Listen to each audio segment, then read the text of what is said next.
situación y tener un análisis, porque ¿qué más que menos conoce a alguien que robó algo de algún barrio, de alguna despensa y para ver qué tratamiento debe tener? Estamos con el abogado penalista, el doctor Enrique Villagra, a quien lo tenemos en línea. Doctor, buenos días, ¿cómo te va? Te saluda Cristian Bianciotto.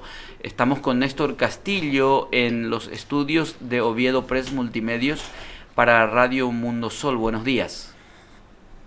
Buen día, Cristian, buen día, Néstor, y por sobre todas las cosas, mi respeto a los fieles oyentes.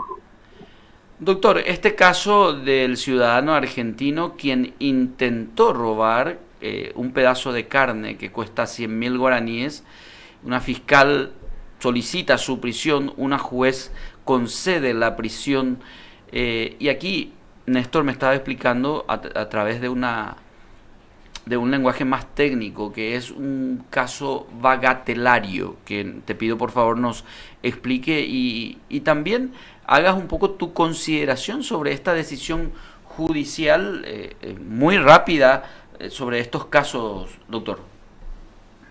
En realidad, Cristian, la audiencia, la decisión asumida por la magistrada no corresponde en estricto derecho, porque tenemos que tener en cuenta el Estado social de derecho, y en un Estado social de derecho se respeta la ley, se respeta los derechos de cada ciudadano de la República, y de conformidad al artículo 162 del Código Penal paraguayo, que establece claramente la requisitoria para la procedencia de cuestiones bagatelarias, y en este caso estamos ante una cuestión totalmente bagatelaria.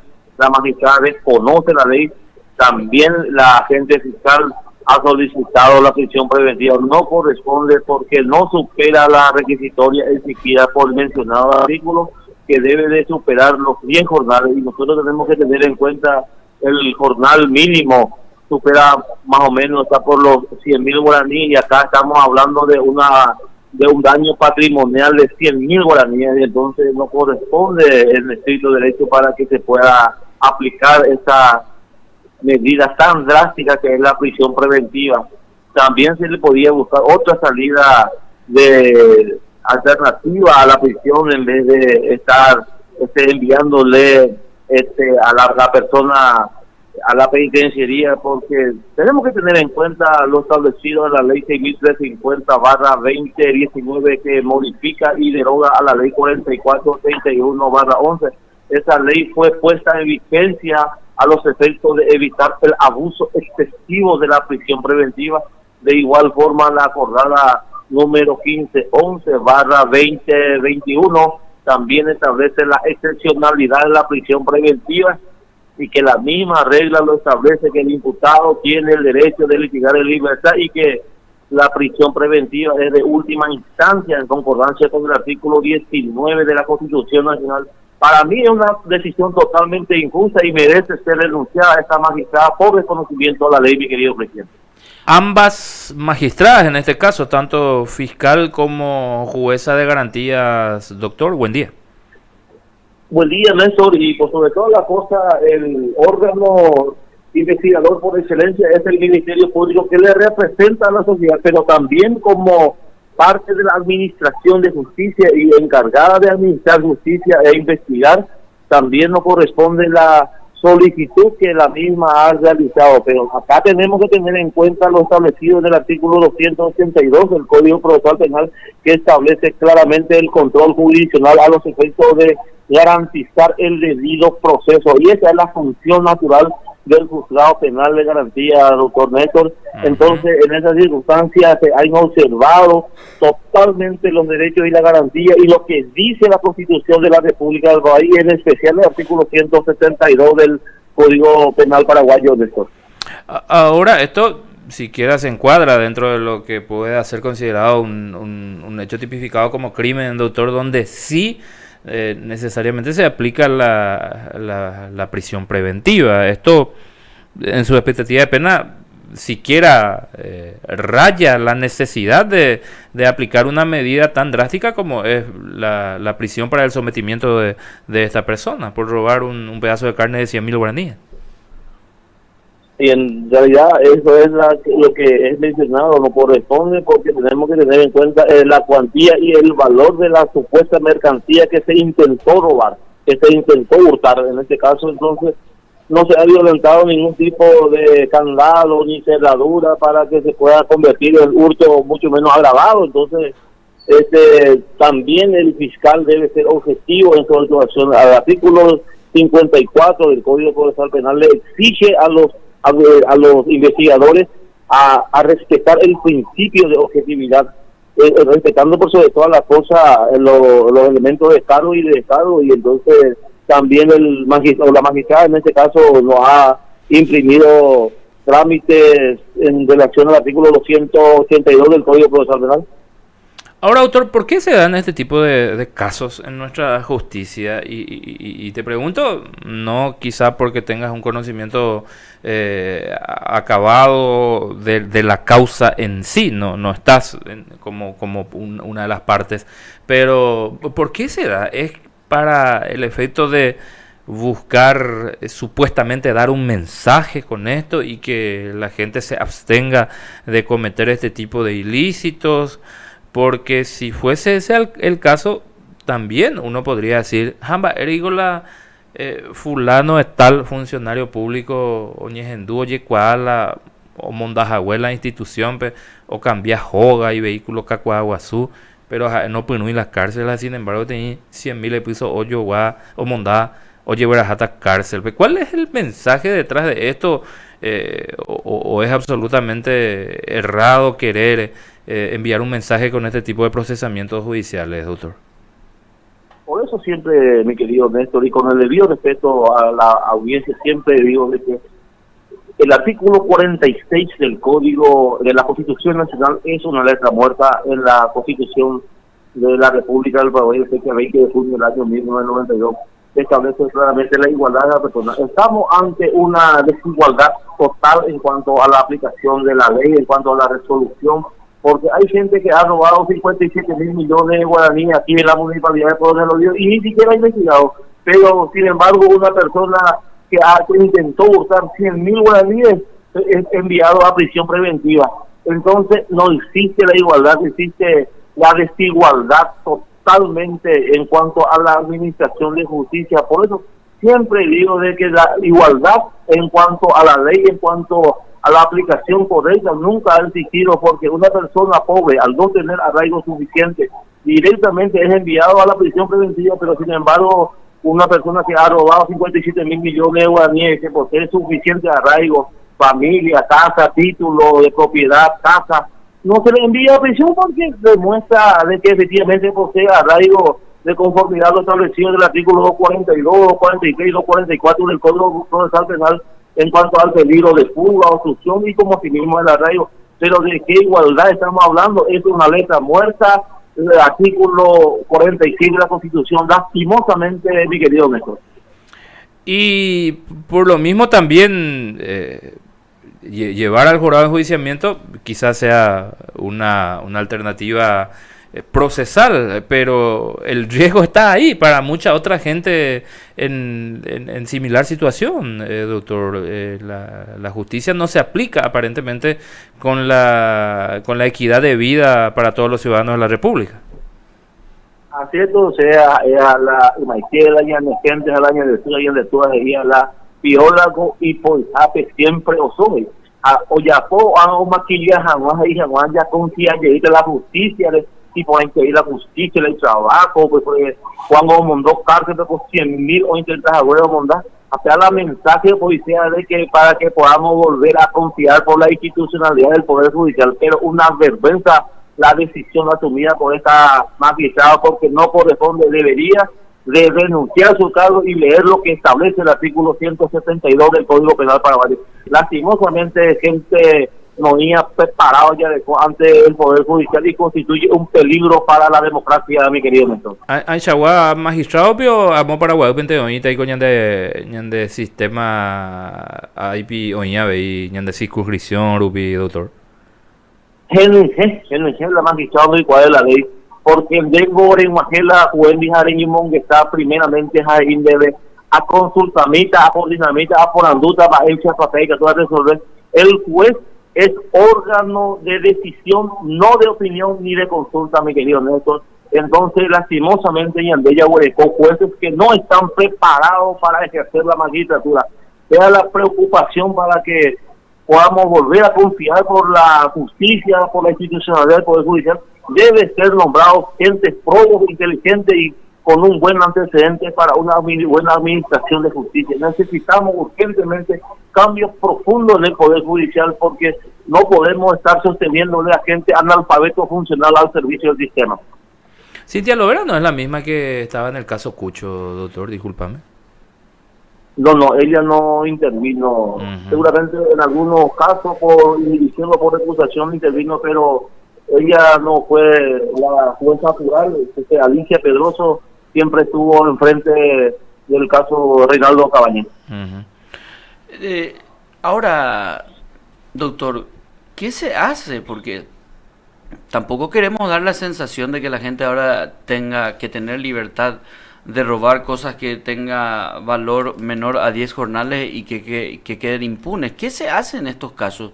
¿Cuál debería ser la medida que tome la justicia con relación a este tipo de casos? Porque, a ver, uno dice 100.000 guaraníes, pero de repente a una carnicera de barrio le roban 100.000 guaraníes y era su ganancia del día.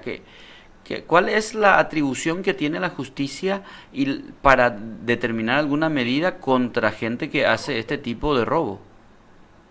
En realidad, así como se ha manifestado, yo, por ejemplo, como abogado litigante, nunca voy a incentivar la delincuencia, robo, ni mucho menos ningún tipo de violencia, pero existen mecanismos legales y procesales para que se le pueda castigar al responsable y serán perseguibles a través de una querella autónoma, porque así dice el artículo 172, de que podrá ser realizado y perseguible a instancia de parte. Entonces, tiene la víctima la posibilidad para recurrir ante los tribunales, ante un juez unipersonal, para ejercer la querella autónoma o en su defecto iniciar un proceso civil.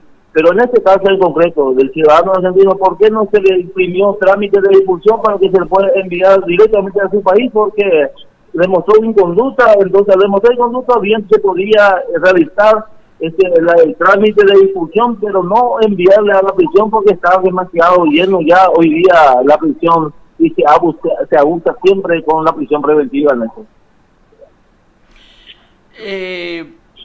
Doctor, cambiando de tema, y gracias por aclararnos lo que jurídicamente corresponde en estos casos, es muy importante conocer derechos y obligaciones ciudadanos. Estamos nosotros abordando, y creo que el país está inmerso en una situación que tiene que ver con conductas inapropiadas de los políticos en el manejo desprolijo, incluso con despilfarro de recurso público, y a pesar de que estamos en una época de receso parlamentario, el Congreso Nacional es epicentro de la noticia: nepotismo, presidente del Congreso Nacional, presidente de la Cámara de Diputados, compra de sillones de oro, computadoras de oro, refacción del Congreso para que puedan caber más funcionarios. ¿Cuál es tu reflexión al respecto, doctor, ante esta situación?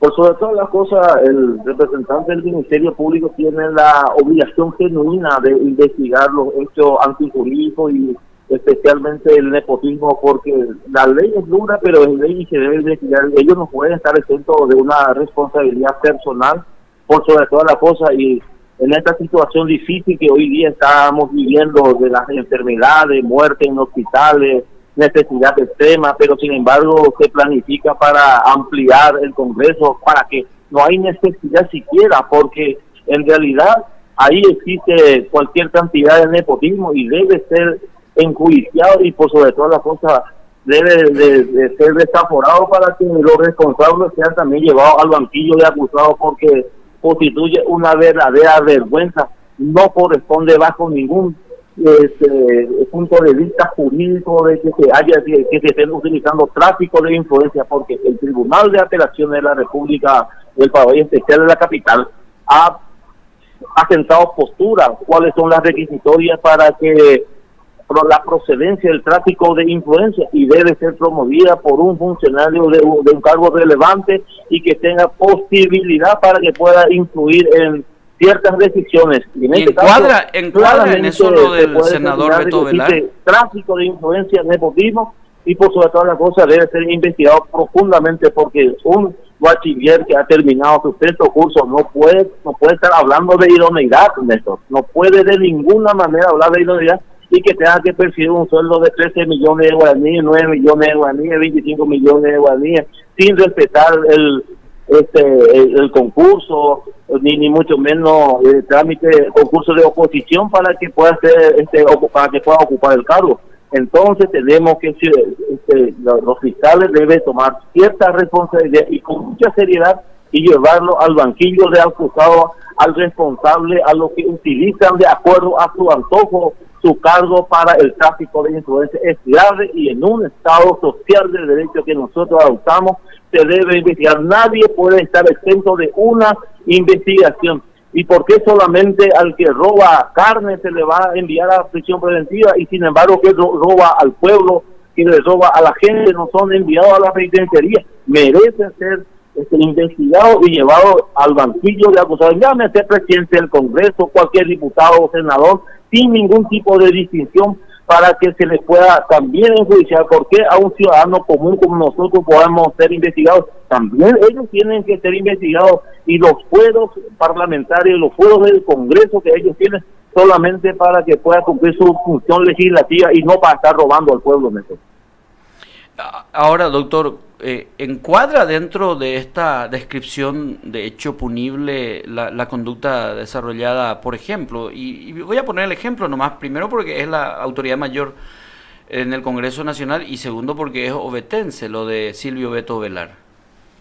Por supuesto que encuadra, por supuesto que se debe de investigar. ¿Por qué? Porque se ha utilizado tráfico de influencia.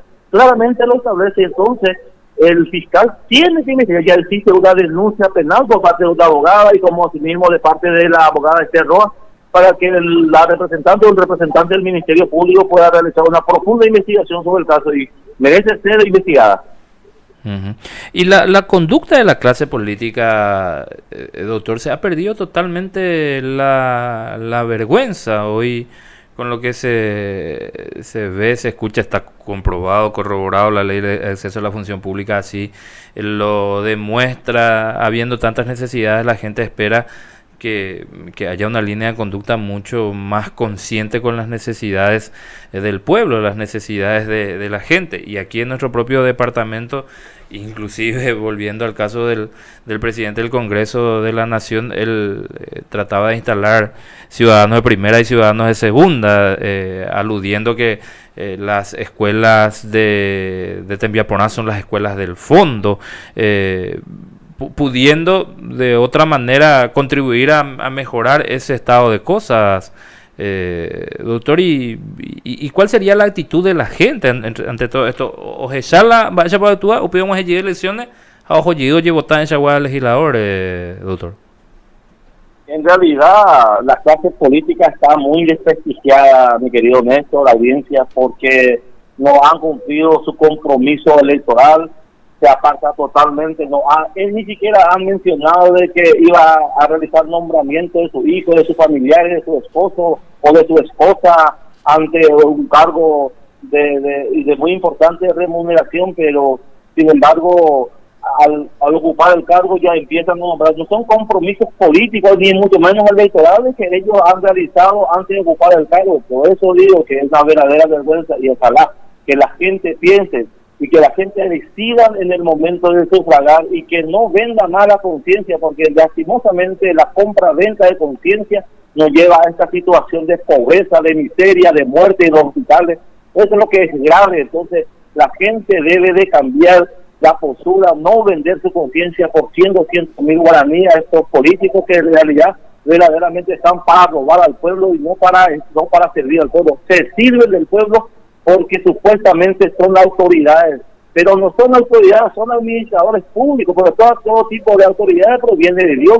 Entonces tenemos que tener en cuenta, ellos están para servir al pueblo, para servirle al pueblo y no servir por el pueblo. Y esa es la circunstancia lastimosamente que estamos viviendo, pero ojalá que la gente piense y que decidan por gente que verdaderamente que aman el país, que no voten más por esos vendepatrias traicioneros que desprecian a los ciudadanos paraguayos, que no respetan la igualdad de la persona, y en eso estamos. Pero ojalá que la gente alguna vez piense para que haya un cambio profundo en la querida y bendita tierra paraguaya. Doctor Enrique Villagra, agradecemos mucho por tu tiempo en la explicación técnica jurídica y en la reflexión última que estás haciendo. Muchísimas gracias por el tiempo y por el espacio. Mi respeto a Cristian, Néstor, también de igual forma a los fieles oyentes, y demasiado le agradezco por la oportunidad.